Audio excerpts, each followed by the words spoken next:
insanlar. Semakta söyler otluğun yeri Allah'tan büyük karşılık. Aleykümselam, selam aleyküm.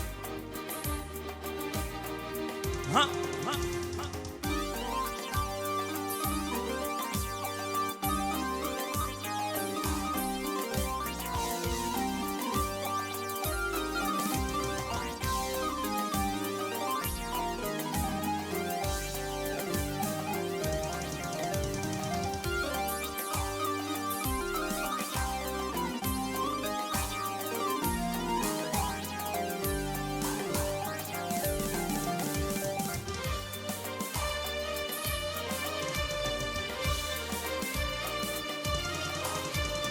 Yelpüngüm öğüdü bereyin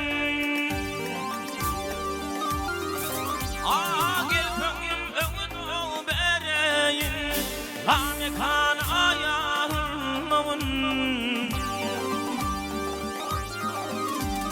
Geriyeten o yarım değil İden nabim armağın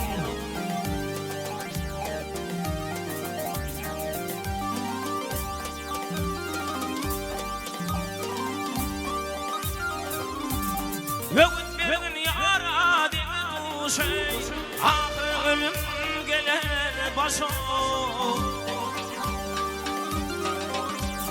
Bir şereye yanlı kişeye Tütem eyle sorulmağın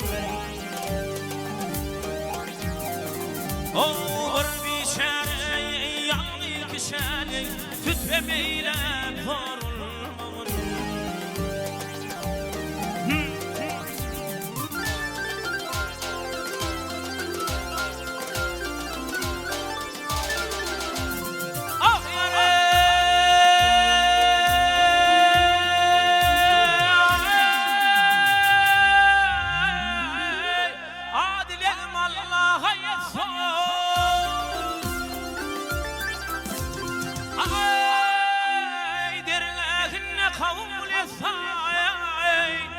Özgünüm ölümden soğuk Yalansı da horub olmağın Maltımı arı yoktur yalan Kurban geçer bana gelin Hey bir akıl zidey bir veçleni En düşmanı dost olmağın Hey bir akıl zeyno bir veçleni Hek düşmanı çarmağın Veyday